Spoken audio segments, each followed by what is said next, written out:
Amigos de Cami, muy buenas noches. Disculpen un poco el retraso. Había un pequeño problema técnico por el cual estamos entrando recién a la transmisión. Entiendo que nos acompaña acá en la sala de Zoom. Frank, buenas noches, bienvenido. Gracias por estar con nosotros en nuestro curso de gestión integral de riesgo financiero. Ya habíamos estado viendo el tema. Bueno, estamos viendo el tema de control interno que vamos a ampliarlo mañana, porque mañana nos toca en el curso la unidad número 4 respecto a la gestión de auditoría basada en riesgos. Así que vamos a ampliar un poquito más los temas, un poquito más la nueva versión de este modelo de control interno de las 3 líneas, ya con la actualización que se ha hecho recientemente. Está dando una chequeada con algunas cosas que quiero presentarles mañana, quitando algunas cosas que ya he puesto y todo, pero espero presentarles algo muy interesante el día de mañana. Muchas gracias por estar aquí. Mi nombre es Juan Carlos Pereira, soy bachiller en economía, mi especialización es la orientación financiera, crediticia, comercial y de seguros. Quiero ir de frente a la conferencia porque hay temas que no quiero que se queden pendientes para mañana entrar de lleno en esta gestión de control interno basada en riesgos, ¿ok? Vamos directamente. Ok. Estamos acá. Permítame, por favor.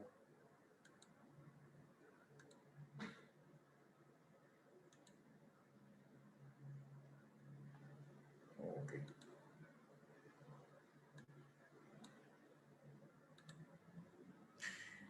Y yo les decía que el tema del control interno en las instituciones financieras necesariamente tiene que ver con una implicancia total. No puedes tener situaciones externas, situaciones aisladas y que te pueden generar a la larga o en el corto plazo una situación de problemas, una situación que te pueda generar pérdidas a través de una mala gestión del riesgo. Entonces, como se trata de algo que es integral, digamos así, holístico, totalmente integral, no puedes dejar de lado, por ejemplo, dentro del control interno, el tema de los MOF, de los manuales de organización y funciones.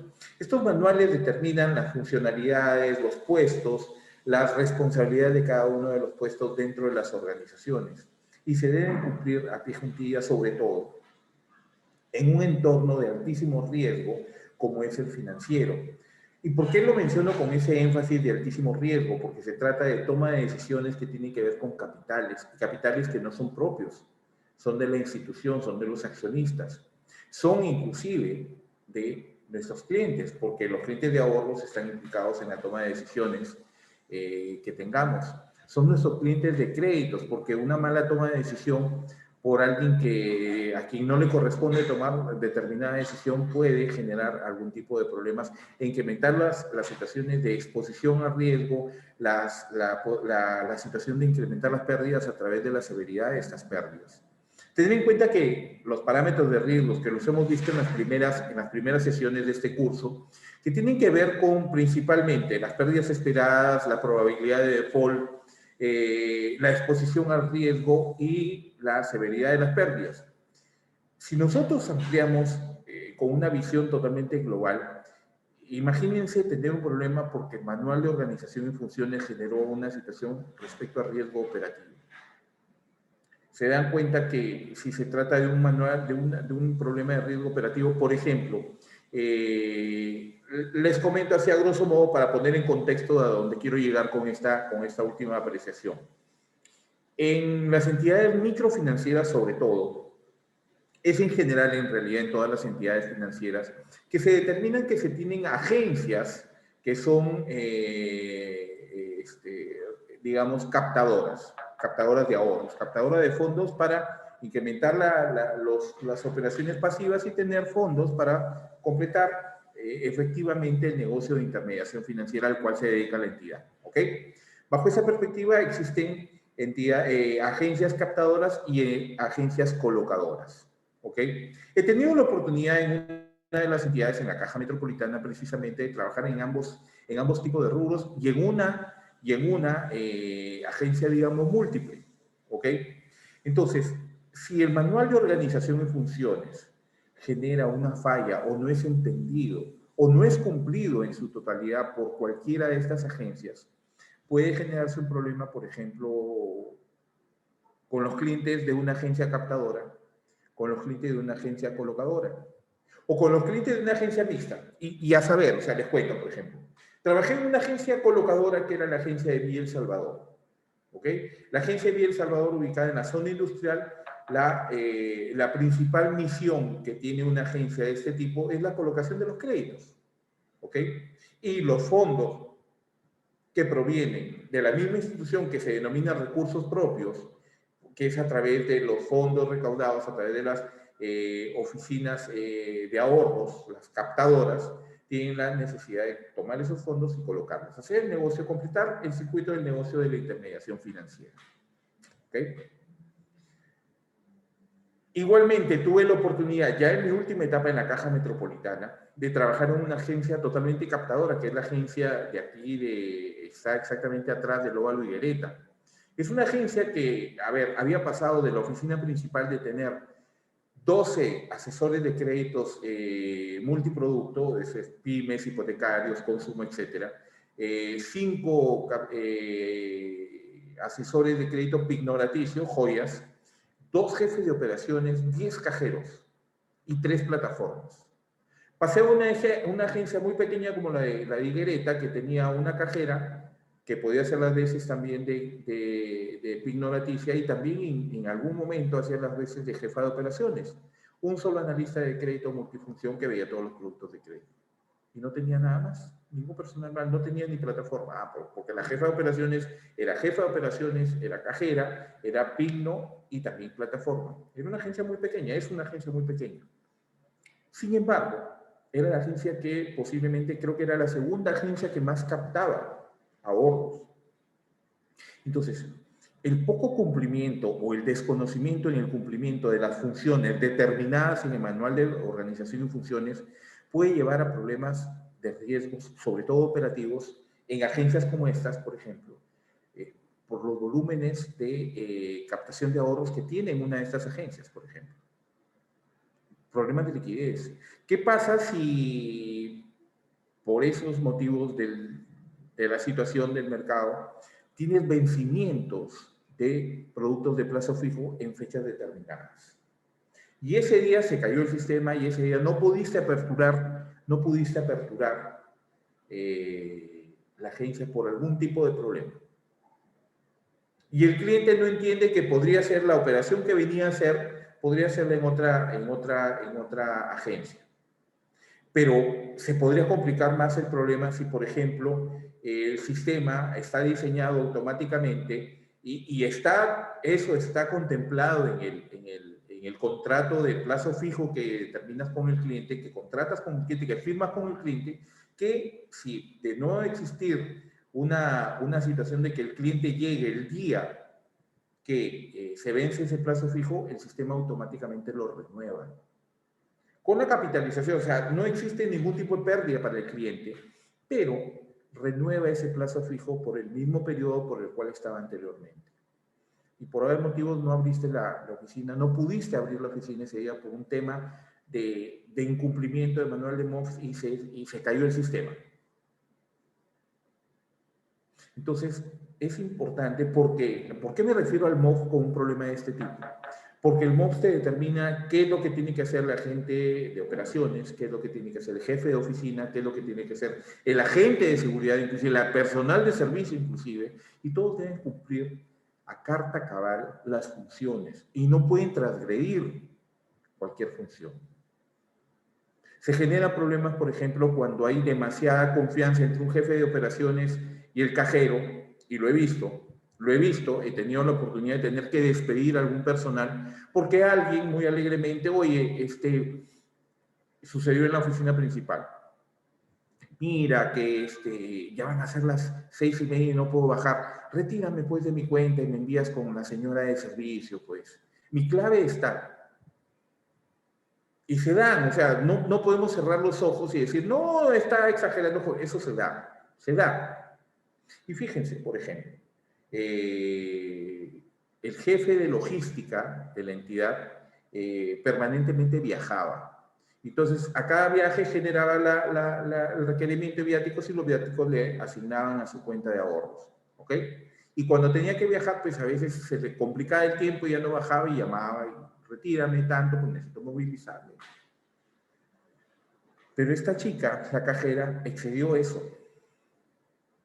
Y ya como se dio cuenta que este solamente retiraba, porque no tenía mucho movimiento, en realidad su cuenta le jalaba que 50 soles un día, 20 soles otro día, 100 soles otro día, 500 soles otro día.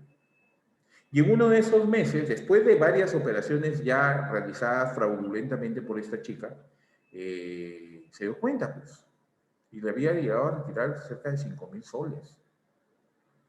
Y ella lo tuvo, y fui el primer, porque estaba en mi agencia y se trataba de alguien a quien permanentemente era de altísima confianza en la entidad, que se le enviaba a todas las agencias, porque era una persona de altísima confianza, todo el mundo la queríamos en la agencia, pero comenzó a tener este tipo de problemas.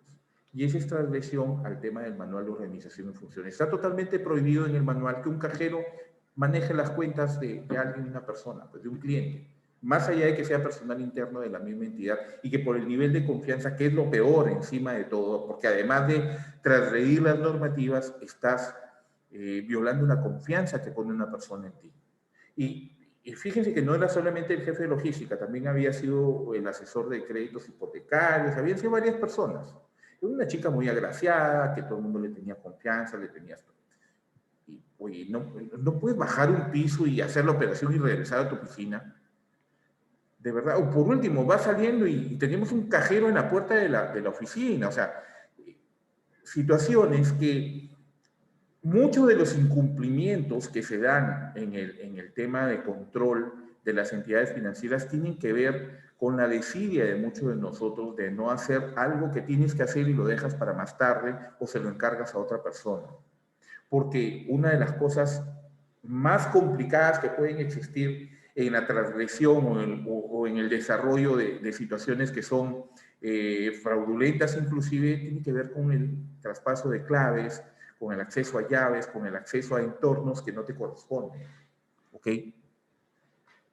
O, a ver, yo, jefe de agencia, tenía la oportunidad, dentro de mis prerrogativas y determinadas en el manual de organización y funciones, ¿ah? Y si por A o B motivos, por temas estrictamente normativos, cambiaba algo dentro de esa funcionalidad, se tenía que actualizar el manual de organización y funciones. Por ejemplo, les digo, tenía la oportunidad de aprobación hasta $10.000. ¿Ok? Y de acuerdo a la gestión en general de la entidad, en un año cambiaron, dijeron, no, mira, tenemos ciertos niveles de riesgo, cambiamos la funcionalidad de que el administrador o gerente de agencia tiene solamente para aprobar hasta $8.000. Se tuvo que actualizar el manual de organización y funciones. Pero es un aspecto normativo, un aspecto normal que se puede dar y que se puede actualizar, no hay ningún problema. El problema es cuando el jefe de oficina está haciendo trabajo de campo, está haciendo supervisión, está haciendo seguimiento, está haciendo cobranza, y lo llama insistentemente el analista que mira que el cliente va a venir y que tienes que aprobarlo, que tienes que aprobarlo, y de verdad se convierte en algo que es hasta fastidioso. Y eso ocurre muchas veces por la falta de planificación, o porque, por ejemplo, que lo hemos trabajado en este curso, cuando hemos visto la posibilidad de las cobranzas preventivas, de que tienes al cliente y llegó en ese momento y en ese momento se te ocurrió, o estás al cierre de mes, no has cumplido, no estás cumpliendo con tu meta y el cierre de mes quieres que todo el mundo esté a tu total disposición. Y el cierre de mes es más complicado porque también hay otros que no han hecho una buena cobranza y llevan al jefe de agencia para que nos ayude en la gestión de cobranza. Estás entre dos fuegos, entre dos bandos. Ya, no importa, mira, ¿sabes qué? Mi clave, ya yo llegando la cambio la clave. La clave está y ya la pruebas. Y por ahí, de verdad, y ese es un tema de verdad muy sensible y bastante grave. Tenías que hacer una operación de la gestión de cobranzas y sale un acuerdo legal, pues. Y no falta alguien de auditoría, y no lo estoy diciendo en el sentido que puede suceder y tengan cuidado que... No. La idea es que lo malo no lo tienes que hacer. Imagínate que surge una situación formal, estricta, de un documento firmado que tienes que reporta, en otras palabras, que tú estuviste en ese lugar, ¿ok? Haciendo una gestión de cobranza, una firma de un contrato, una notaría, no lo sé. Sin embargo, aparece que cuando tú estás fuera de la oficina, alguien aprobó un crédito, porque el sistema va a captar el rastro de quién firmó, de quién es la clave, de quién es el usuario que realizó esa operación. Y después, ¿qué vas a decir? Yo no fui. La mejor disculpa es alguien ha visto mi clave y la han utilizado, pues, ¿no? Y el primer culpable va a ser el asesor de créditos, que es el del crédito de la persona a quien se le aprobó ese crédito con tu clave. Entonces, hay que tener mucho cuidado. En los equipos debe haber confianza, sí, sí, sí, sí. Debe haber libertad, sí, totalmente de acuerdo, pero no libertinaje. Porque fíjate, y veíamos, por ejemplo, el tema de las habilidades blandas, de la llegada, del camino que debe seguir, por ejemplo, un analista de crédito, un gestor, un asesor de crédito para llegar a una gerencia. Es hasta una forma de respeto a tu persona, que tú no transgredas las normativas. Tú como líder de un equipo no puedes transgredir normativas porque estás induciendo a tu equipo a que en algún momento las transgreda. Que te puedes dar licencias excepcionalmente por temas operativos, por temas de cumplimientos, tal vez, pero que nunca se encuentren al filo de la navaja, sino dentro de los parámetros aceptables que te diga la norma. Mira, ya para pedir, no sé, una garantía hipotecaria necesitas 10.000, 100.000 soles. Pero si el cliente genera un nivel de ventas, podrías aceptarlo pues en 80, que hasta por 120.000 le puede dar el crédito sin garantía hipotecaria. Por eso un parámetro establecido en tu manual de control, en tu reglamento de crédito y que te lo permite inclusive. Tengan en cuenta que el manual de organización y funciones siempre va a estar en función del reglamento interno de trabajo. Primero. Segundo, va a estar en función de los reglamentos de créditos, va a estar en función de los reglamentos de cobranza, porque no cualquiera puede hacer una cobranza. No cualquiera, por ejemplo, está autorizado a cobrar en efectivo. Y porque tienes al cliente que tiene la plata y que te va a generar un problema, ya, deme lo que tiene ahorita y yo voy a pagar. Se han visto casos de casos de casos. Que por último el cliente dice, yo le di la cuota completa y nunca te la dio la cuota completa. He visto gente que ha perdido el trabajo por eso. Porque de verdad, o sea, el ser humano es susceptible a cubrirse, así tenga que hundir a alguien. No va a tener ningún escrúpulo. Hay gente que no tiene escrúpulos.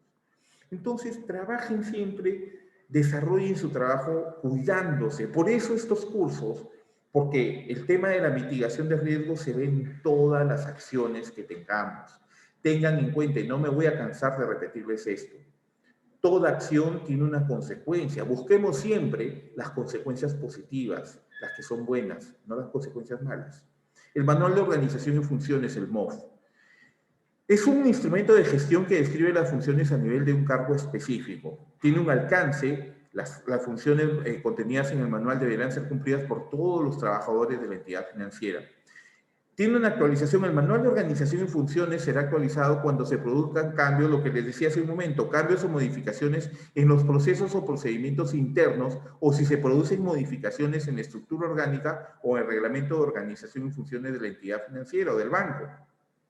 Sí, o sea, si cambia el estatus o las prerrogativas para aprobaciones de créditos de un gerente de agencia, de un jefe de operaciones, inclusive para tipo de crédito determinados, o del, por ejemplo, del asesor de crédito pignoraticio que dice, ¿sabes qué? El reglamento no actualizado dice que le puedes otorgar hasta el 75% del valor de la joya, del valor comercial de la joya. Sin embargo, hubo una actualización al reglamento y esa actualización del reglamento tiene que estar contemplada igualmente en el MOF. Porque, por ejemplo, parámetros. Te dice la norma del crédito pignoraticio. Le puedes otorgar hasta el 75% tú como asesor de crédito pignoraticio por el valor de la joya. Sin embargo, que aprecias que es un buen cliente, tiene un buen historial crediticio, de repente es un cliente recurrente con más de, no sé, 5 años de trabajo con la entidad, puedes ampliar esa cobertura del crédito, le puedes otorgar hasta el 85% del valor de la joya, pero con la firma y aprobación del jefe de agencia. Ese cambio tiene que estar contemplado en el manual de organización de funciones. Por ejemplo, ese tipo de situaciones, porque tiene que estar registrado, porque si tú haces algo que no está en el manual, estás transgrediendo la norma, no estás cumpliendo la norma. No, que mira, ya lo aprobaron, pero todavía no lo han publicado. Espérate que lo publiquen. Espérate que lo publiquen. No le ofrezcas a un cliente algo que no está contemplado en tu norma, porque te expones a un problema serio. Es un problema bien serio el no cumplimiento de los manuales de organización y funciones. Pero, ¿qué es el MOF? Es un documento técnico, normativo y de gestión institucional donde se describen detalladamente y se establecen las funciones básicas, las funciones específicas, las relaciones de autoridad, dependencia y coordinación, así como los requisitos de los cargos o puestos de trabajo. Es decir, el gerente de agencia va a cumplir A, B, C, D, F, G funciones. Y el gerente de agencia, para la funcionalidad que tiene, retiene el requerimiento profesional de tal características y las habilidades de tal, blandas y duras. ¿Ok? Es así de detallado el manual de organización y funciones.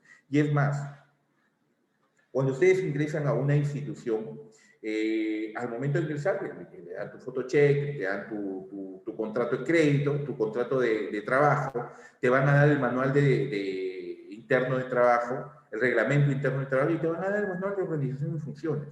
Porque es importante para que tú, durante tu gestión, no lo trasgredas ni en forma personal, ni incentivando que alguien más lo pueda transgredir, porque no tienes conocimiento. No lo haces de mala fe, pero porque no tienes conocimiento, no sabes que gerente de agencia no te puede aprobar un crédito, no sé, pues de $15,000.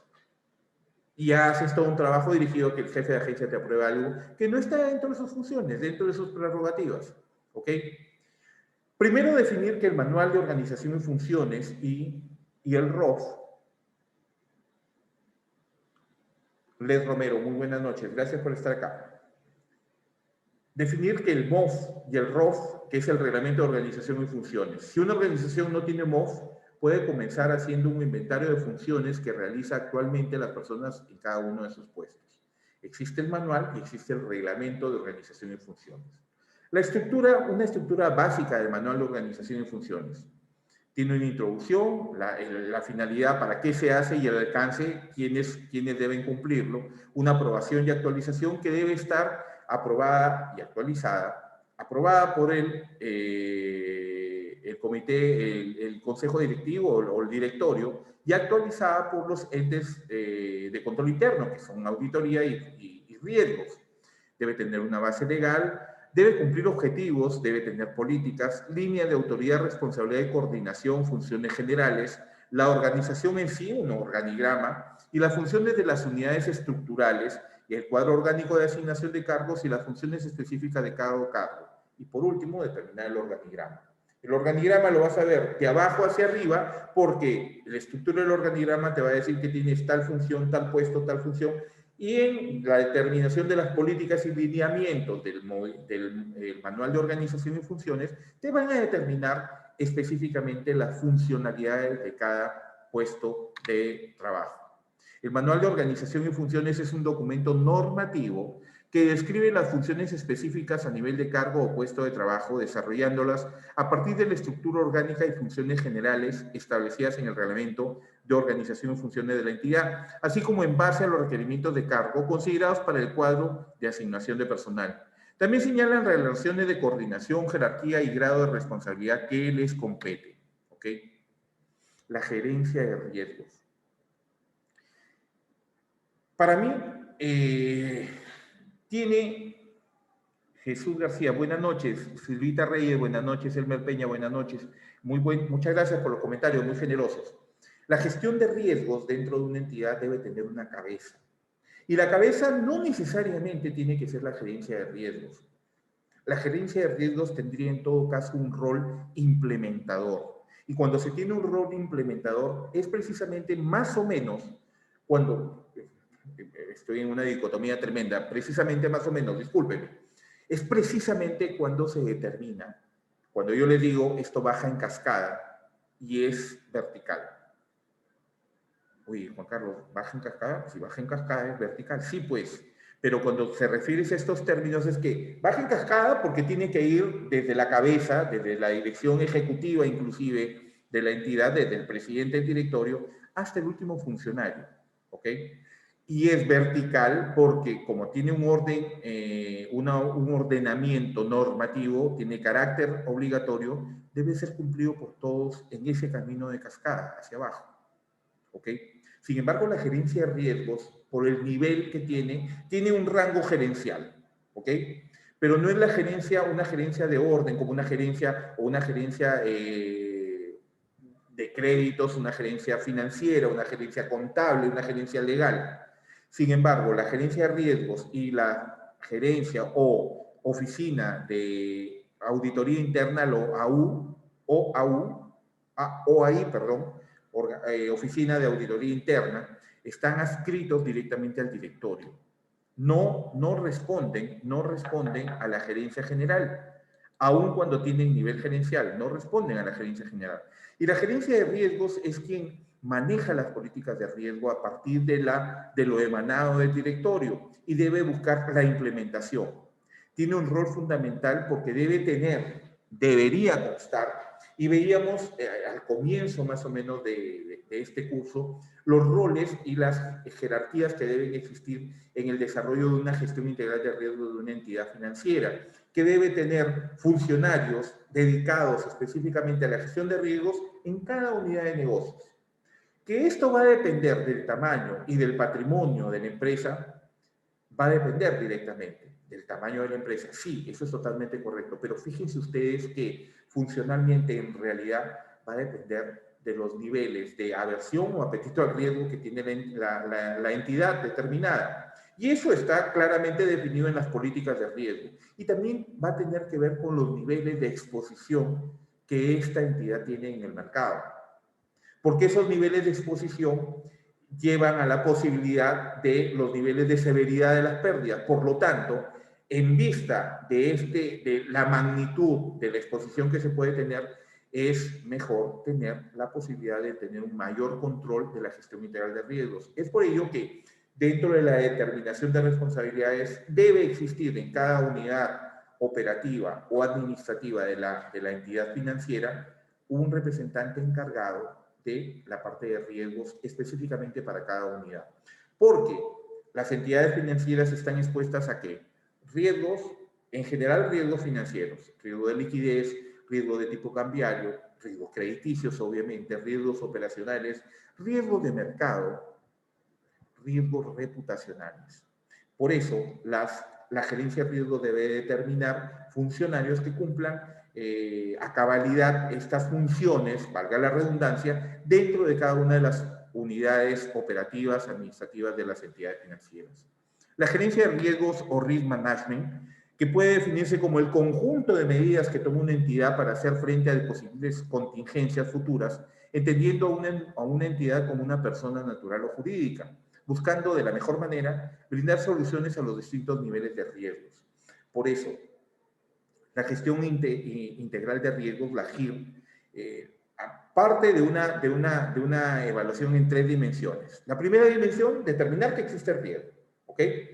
A saber, y lo voy a repetir por enésima vez, no se moleste, el riesgo no desaparece, los riesgos existen. Que alguien les diga, vamos a atender al riesgo cero, de verdad, o sea, chotéenlo, pero en una, porque no existe riesgo cero, más aún en las entidades financieras, más aún en cualquier actividad profesional que desarrollemos, por una simple razón. Las actividades profesionales las realizamos personas. El riesgo de que ocurra un error ya está generando una posibilidad de riesgo. Conceptos claros, ¿ok? Entonces, no existe riesgo cero. Si existe riesgo, existe una pérdida, primero, una exposición a ese riesgo, que se mide y se cuantifica. Por ejemplo, en créditos, tienes un grupo de créditos colocados, la exposición al riesgo es el total del capital colocado en ese grupo de créditos. Si quiere determinarlo como una cosecha de repente, y una cosecha entendida en un grupo de créditos determinados o desembolsados en un periodo de tiempo determinado. ¿Ok? Esta cosecha tiene una exposición. La exposición está de acuerdo al capital colocado durante esa cosecha. ¿Está bien? Y la severidad va a ser directamente proporcional a la exposición de esa cosecha, al tamaño de capital expuesto. Entonces, cuando tú dices, estoy gestionando riesgos para evitar que, o para buscar la tendencia que la pérdida esperada siempre sea reducida, tiene que ver con, por ejemplo, en un análisis de cosecha, el seguimiento a una cartera determina que toda tu cartera te esté pagando puntualmente. Entonces, si este mes tenías un saldo de capital colocado de 3 millones de dólares, esa es tu exposición. Y de acuerdo a la gestión, a la medición, a la cuantificación de los riesgos, vas a tener una pérdida esperada, medida, cuantificada, de acuerdo a esa exposición. El siguiente mes, si los clientes pagaron, tu exposición ya no es de 3 millones de dólares, asumiendo el tema que no colocaste nada en el siguiente mes, ¿ok? Totalmente en blanco. Tu exposición será esos 3 millones menos el capital pagado en ese transcurrir de tiempo. Elmer Peña, los riesgos están siempre, lo importante es minimizar el riesgo para que el impacto sea menor. En realidad, Elmer, el término adecuado no es minimizar, sino mitigar, porque no minimizas el riesgo, en realidad. Como te digo, la tendencia no es a desaparecer el riesgo, sino a mitigar. ¿Y qué mitigas en realidad? Precisamente lo que tú nos dices, el impacto. Y ese impacto, ¿dónde está determinado? En la severidad de la pérdida. Entonces, cuando mitigas el riesgo, quiere decir que estás tratando de disminuir las pérdidas esperadas. Aunque, y en una gestión de riesgos integral que se respete, digamos, y basado siempre en lo que te pide el requerimiento de capital de los acuerdos de Basilea, tú dices, de acuerdo me remito al acuerdo, la entidad financiera debe tener la capacidad de capital para poder cubrir las pérdidas realizadas o encontradas en la gestión de este riesgo por ejemplo, por la pandemia. Y además tener la suficiente capacidad de capital para enfrentar el otro riesgo, que es el de continuidad de negocios, por lo menos un año más. Bajo esa perspectiva existe una métrica de riesgos que tiene que ver con un sistema que se llama RORAC, por sus siglas en inglés, y que te dicen, entre otras cosas, y a manera muy simplista y hasta coloquial de mi parte, que te dicen, si tú sabes que puedes perder 1, haz tu gestión de riesgos como si fueras a perder 10. Y eso se alinea, por ejemplo, en cuanto al requerimiento de capital determinado, por ejemplo, en los acuerdos de Basilea. Entonces, bajo esa perspectiva, Elmer, lo que se minimiza no es el riesgo. Puedes minimizar las pérdidas. Mitigar el riesgo, sí, mitigas porque justamente a lo que tú te refieres y has usado el término exacto que es el impacto. Lo que mitigas en realidad es el impacto. No puedes minimizar el riesgo. Lo que minimizas es la pérdida. Es lo mismo que ocurre, por ejemplo, y es algo importante que ustedes lo manejen paralelamente en cuanto a conceptos, el tema de la incertidumbre. La incertidumbre es el miedo a que algo pase, ¿verdad? ¿Qué es el riesgo? El riesgo es la posibilidad que algo pase. Mire la diferencia entre el uno y el otro, porque el miedo es algo que te da miedo, pero no sabes qué puede pasar o no puede pasar, o en qué medida puede pasar o no pasar.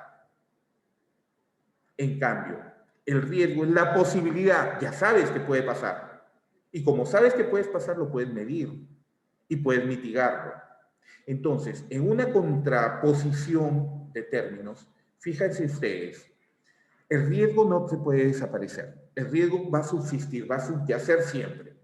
Lo que puede disminuir es la pérdida. Y al disminuir la pérdida, también estás disminuyendo la incertidumbre, que también la puedes disminuir.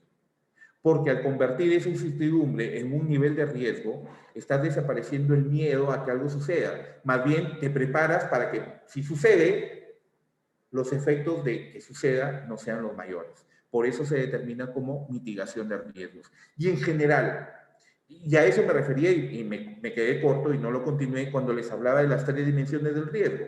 Sabes que existe, lo mitigas y esperas y te preparas para que la pérdida posible en una nueva eventualidad del riesgo que subyace sean menores a la que ya has tenido en esta oportunidad.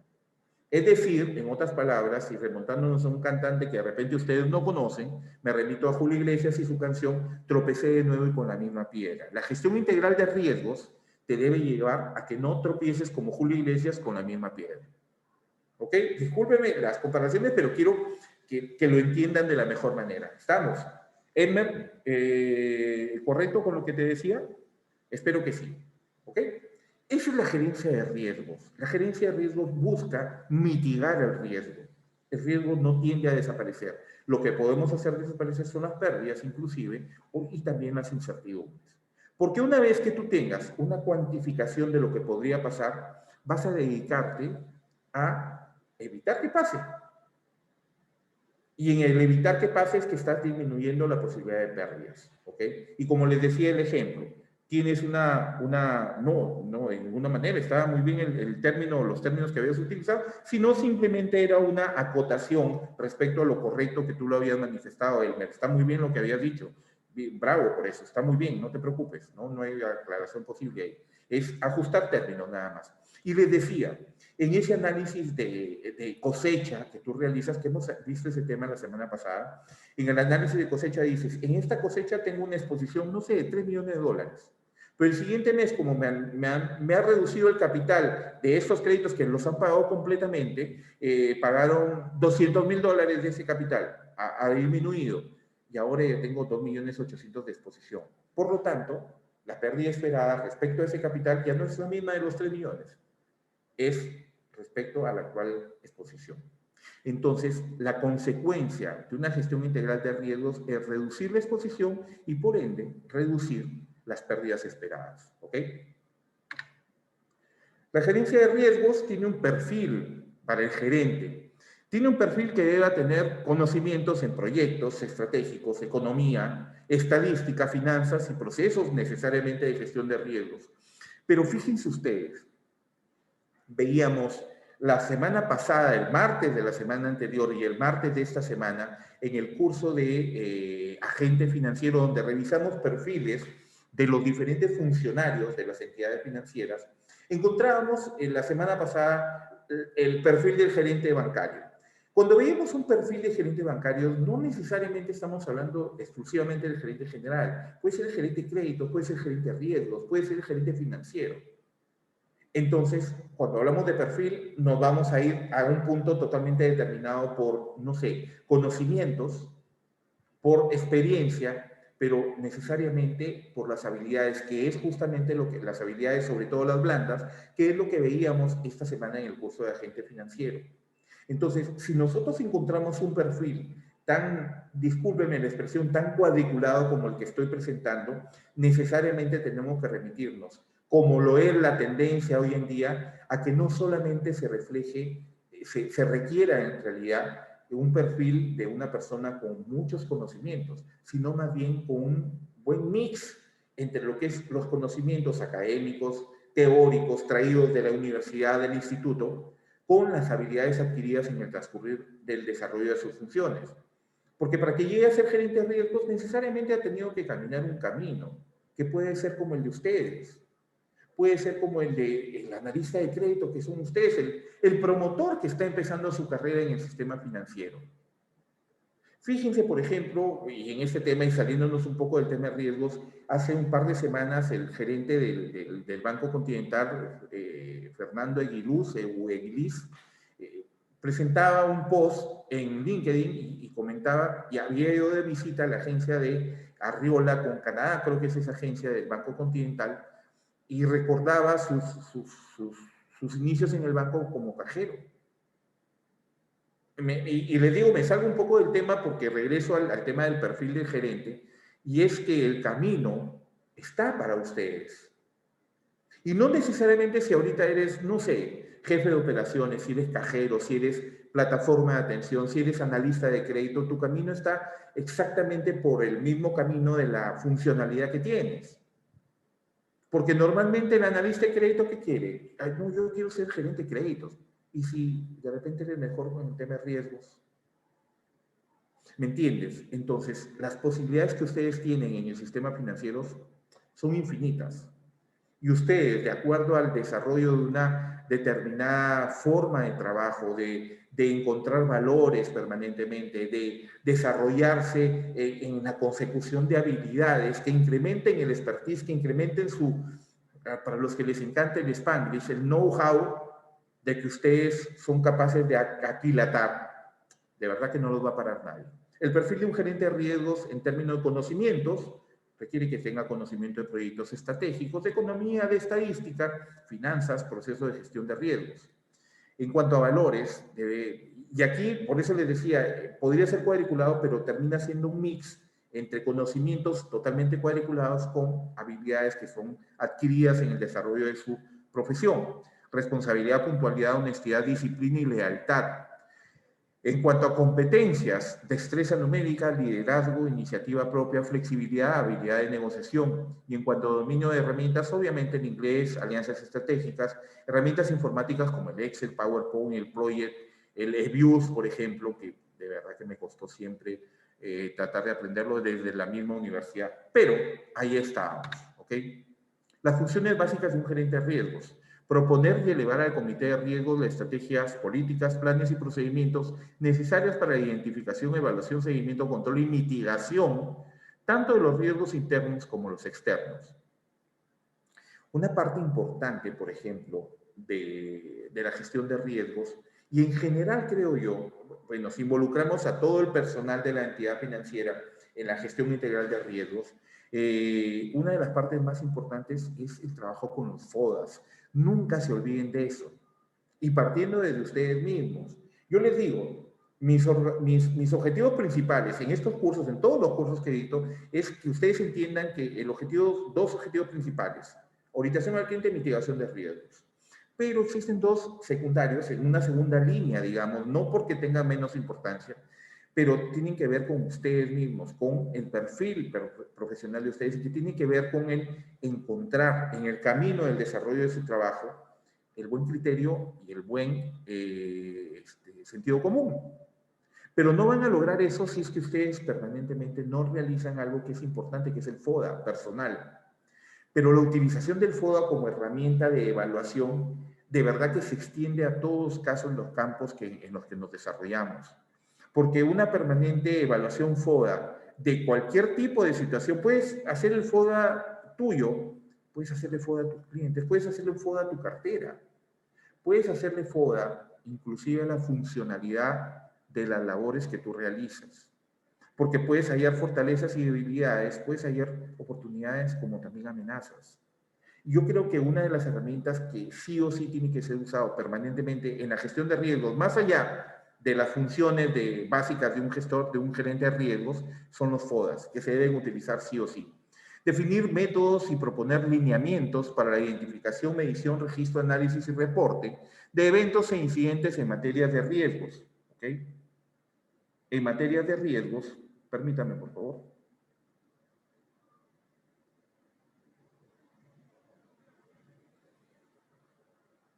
En materia de riesgos, procurando su permanente actualización. Y es aquí donde debemos tomar en cuenta algo fundamental.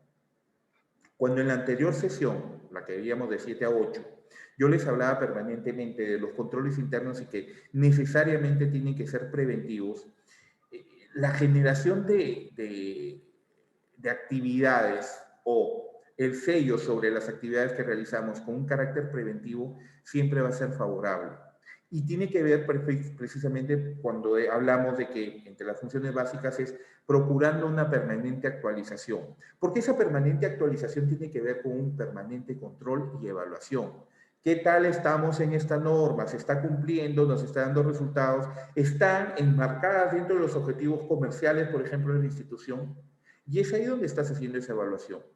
Y si de encontrar situaciones que deben ser cambiadas o actualizadas, porque el mercado, por ejemplo, así lo propone, pues se debe actualizar. Esa es una de las funciones básicas del gerente de riesgos. Promover el desarrollo y la actualización de los sistemas de información a fin de mejorar la gestión de los riesgos, incluyendo análisis de escenarios y pruebas de estrés.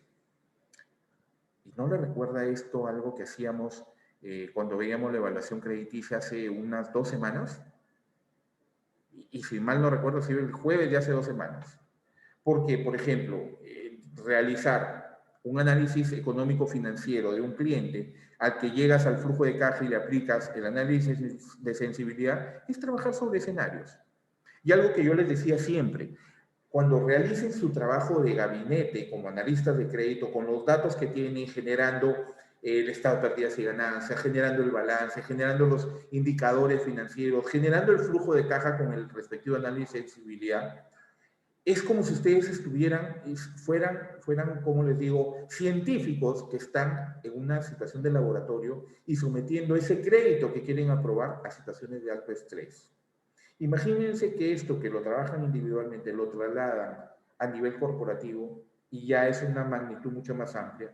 Esos niveles de estrés les deben llevar a que ese expertise que estás corriendo en este momento, tomando en este momento como analista de crédito, debe proyectarse hacia futuro, a situaciones de mayores magnitudes, donde ya no tienes que ver tu cartera de, no sé, $1 millón, sino que como gerente de riesgos debes estar atento a los riesgos que tiene una cartera de $30 millones, 40 millones, 100 millones de dólares, de la entidad de la cual tú puedes llegar a ser gerente de riesgos. Asistir a las distintas gerencias en la definición de las características de nuevos productos, servicios, procesos y sistemas cuando así te sea solicitado, remitiendo los resultados de los análisis al comité de riesgos. A entender que existe un comité de riesgos que va a estar liderado siempre por el presidente del directorio, porque de donde emanan las políticas de crédito, de cobranzas, de finanzas, de riesgos, es del mismo directorio, ¿ok?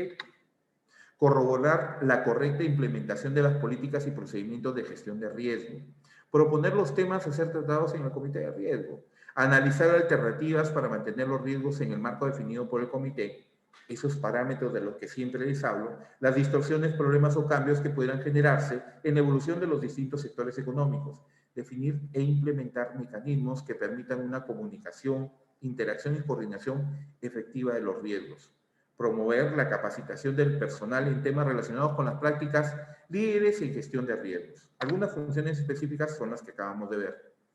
¿Qué hace la gerencia de riesgos, el comité de riesgos y el directorio para administrar los riesgos? El directorio adopta medidas concretas y aptas para el adecuado cumplimiento del objeto de la empresa que dirige, dentro de lo que se incluye sin limitarse a ello al sistema para la gestión y control integral de riesgos.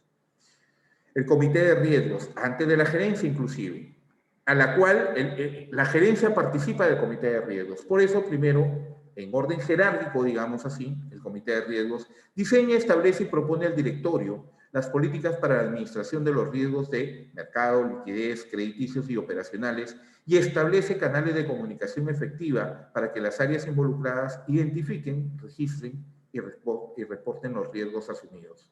La gerencia, identificar los riesgos del proyecto, analizarlos cualitativa y cuantitativamente, en la evaluación de los riesgos, desarrollar estrategias para manejarlos y controlar estas acciones durante el ciclo de vida del proyecto con el fin de contribuir al éxito del mismo. Por ejemplo, algunos modelos. Veíamos el modelo de control de las 3 líneas de defensa del grupo BBVA a nivel global. Por ejemplo, para la toma de decisiones, el ejemplo de modelo que desarrolla la Scotiabank. Tipo de decisiones tienen 3 tipos. Decisiones de rutinas, los que se dan día a día, todos los días, y que involucran operaciones posiblemente de menor cuantía. Decisiones de rutina. Decisiones de emergencia entre sucesos extraordinarios que invocan la toma de decisiones rápidamente. Y decisiones estratégicas, que son los planeamientos que puedes dar por periodos de plazo. Y fíjense que aquí, y dada la coyuntura actual, por ejemplo, aquellos planes estratégicos de quinquenios, de decenios, yo creo que hoy en día se deben haber ya cambiado totalmente.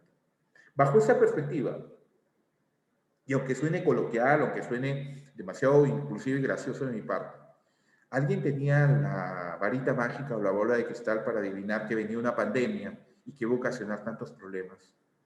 Por eso, los planes estratégicos, hay entidades que hicieron su plan estratégico el 2018-2019 para 5 años. ¿Ustedes creen que los mantienen? Definitivamente han tenido que dar marcha atrás en esos planes estratégicos para actualizarlos a la situación actual. No creo que deban cambiar temas estructurales, pero sí netamente operativos, obviamente, y con toma de decisiones de acuerdo a los requerimientos de capital que hoy se tienen a raíz de la pandemia, por ejemplo. Por ejemplo, decisiones de rutina. Decide el porcentaje de la cuota inicial en los créditos, leasing, por ejemplo, que vaya entre el 20 y el 35% para reducir el riesgo. Una decisión de rutina. Evaluar y aprobar o desaprobar diariamente créditos solicitados por los clientes. Decisiones de rutina de un jefe de agencia, de un analista de créditos, de un coordinador de crédito, de un jefe de crédito de agencia, ¿ok? De un jefe de operaciones. De tomar decisiones de atender o no atender a un cliente, por ejemplo, en las plataformas de atención al crédito, al cliente, por ejemplo, ¿ok? Decisiones de emergencia, por ejemplo, reducir al mínimo la tasa de interés de un cliente para evitar que la competencia nos compre la deuda. Decisiones de emergencia. Oye, ha venido un cliente que es de mis mejores clientes y hay una entidad que le está comprando la deuda con una menor tasa de interés. Decisión de emergencia. Aprobar créditos en los cuales se tomen en cuenta otros parámetros y no como explica la política del banco. Sin embargo, esta decisión de emergencia necesariamente debe tener el respaldo de la misma política y esos parámetros. Es decir, una decisión de emergencia respecto a parámetros tiene que ver con, bueno, ya, la normativa nos dice esto, pero también nos permite irnos un poquito a esos parámetros más amplios. Entonces, aprobémoslo, no hay ningún problema, es de emergencia porque podemos perder al cliente si es que no lo aprobamos en estas condiciones. Por ejemplo. Decisiones estratégicas es que supervisar el tiempo de respuesta, por ejemplo, a los clientes en cada crédito solicitado y tratar de reducirlo al máximo para la satisfacción de esto. Decisión estratégica. Y cambiar a moneda nacional los créditos en dólares, por ejemplo. Ese es un tema muy importante, ya que esta moneda es muy inestable y puede afectar los intereses del banco. Y esto tiene que ver, por ejemplo, que es una política que se lleva a todos los niveles, ¿ok?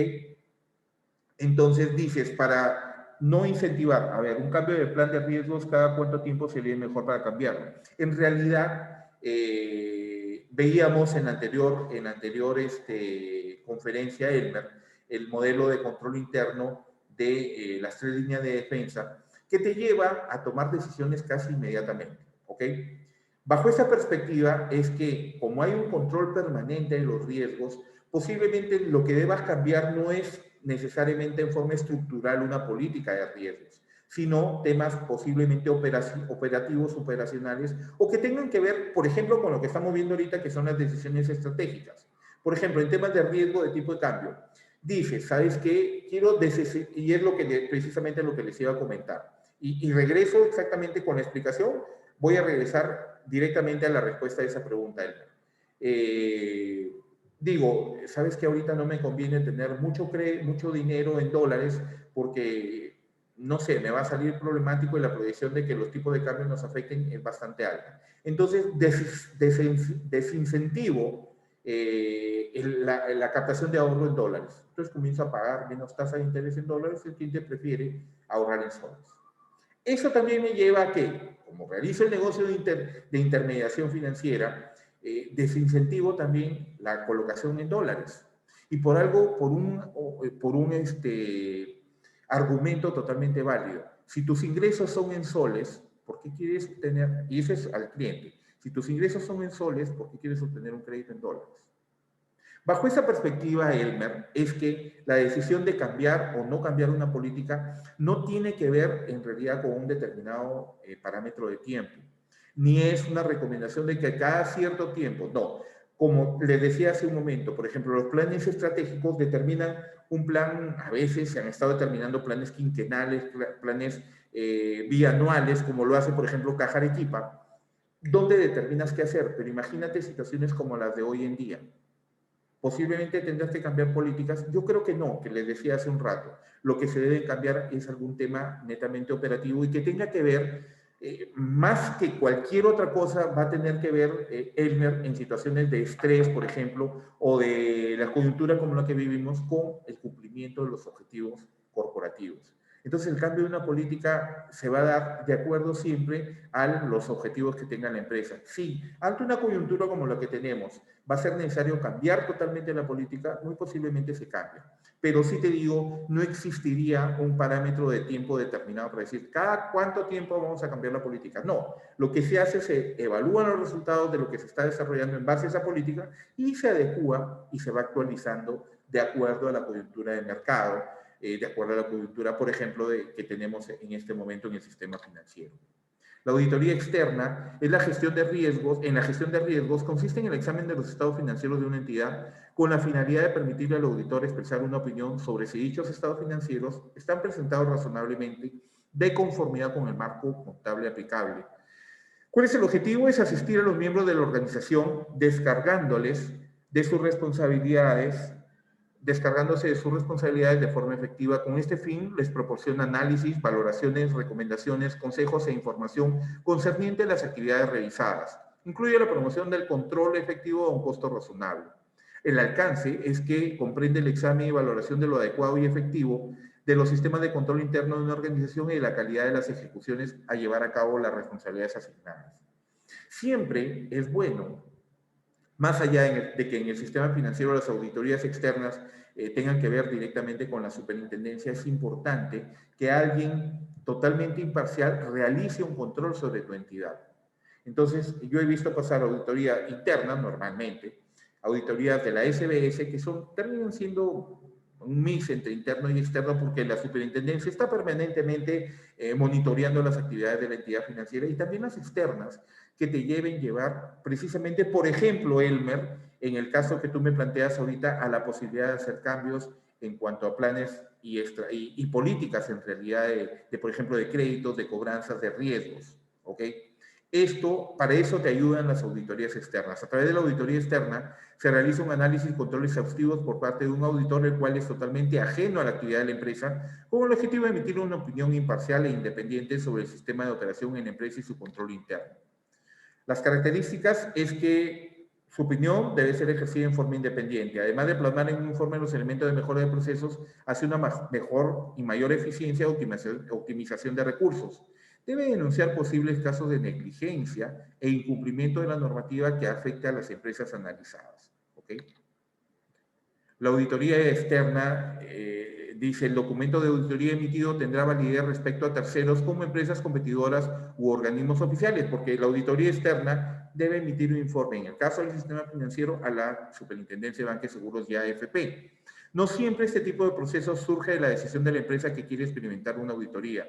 En muchas ocasiones ese proceso se produce atendiendo a una petición oficial del Estado. En este caso, la Superintendencia le dice, ¿sabes qué? Te auditas tú mismo, te audito yo y también pide anualmente, por lo menos una vez al año, una auditoría externa. Los resultados obtenidos tienen validez legal y se reportan a terceros inclusive. ¿Qué es un proceso de debida diligencia? Entre otras cosas, por ejemplo, para una política, por ejemplo, que tiene que ver con control interno de prevención de lavado de activos y financiamiento de terrorismo, la debida diligencia tiene que ver con el conocimiento pleno de tus clientes. ¿Qué actividades realizan? ¿Qué fuentes de ingresos tienen? ¿Qué posibilidades de realizar inversiones o no tienen tus clientes? El proceso de debida diligencia implica básicamente el estudio de la documentación económica y comercial de una persona o empresa para asegurar que no existen discrepancias entre lo que se dice del negocio en cuestión y su realidad. El término diligencia debida se emplea para conceptos que impliquen la investigación de una empresa o persona previa a la firma de un contrato o una ley con cierta diligencia de cuidado. Por ejemplo, para grandes proyectos, las entidades financieras que quieren financiar, por ejemplo, el proyecto donde yo he estado trabajando hasta hace poco, el proyecto de Plaza Surco, cuando se requirió la posibilidad de un crédito a través de una entidad financiera, lo primero que dijeron, bueno, vamos a realizar un proceso de debida diligencia sobre la empresa. Porque antes de otorgarte el financiamiento, quiero saber quién eres, quiero saber cómo estás, quiero saber si los procedimientos de tu empresa calzan con mis requerimientos para el otorgamiento de un crédito, que puede ser a través de un fideicomiso, que puede ser a través de una carta fianza o de diferentes tipos de operaciones. Puede tratarse de una obligación legal, pero el término comúnmente es más aplicable a investigaciones voluntarias. ¿Cuál es el principio de la debida diligencia? Es hacer lo correcto. Eso es lo principal. Antes, durante y después del desarrollo de todos los proyectos que implica identificar las debilidades para corregirlas, los riesgos para mitigarlos y mediante acciones concretas que aseguren el cumplimiento de los principios, valores y políticas adoptadas voluntariamente. De verdad que es un gusto siempre estar con ustedes. No olviden que nos encontramos mañana en este mismo curso de 7 a 8 y de 9 a 10 de la noche. Igualmente el día sábado. Mañana tenemos auditoría basada en riesgos, que es un tema un poquito más profundo que el que hemos visto el día de hoy, pero siempre muy interesante. Igualmente mañana, de 4 a 5, tenemos el curso de Administración de Negocios Bancarios. Es un gusto siempre estar con ustedes. Acá tienen mi correo electrónico, tienen mi WhatsApp y tienen mi contacto a través de LinkedIn, que con todo gusto siempre voy a estar a sus órdenes. Recuerden que la cuarentena se levantó, pero no es un permiso para que salgan a buscar el virus. Cuídense mucho, por favor. Lávense las manos frecuentemente. Guarden la distancia social si es que tienen que salir, si no, no salgan. Y el uso correcto de la mascarilla. Si utilizan 2 o 3, ninguna prevención está de más. Que Dios los bendiga siempre y gracias siempre infinitas por estar acompañándonos en nuestros cursos aquí en CAMES. Es un gusto conversar y estar con ustedes. Una muy buenas noches y que Dios los bendiga. Si Dios quiere, nos encontramos el día de mañana.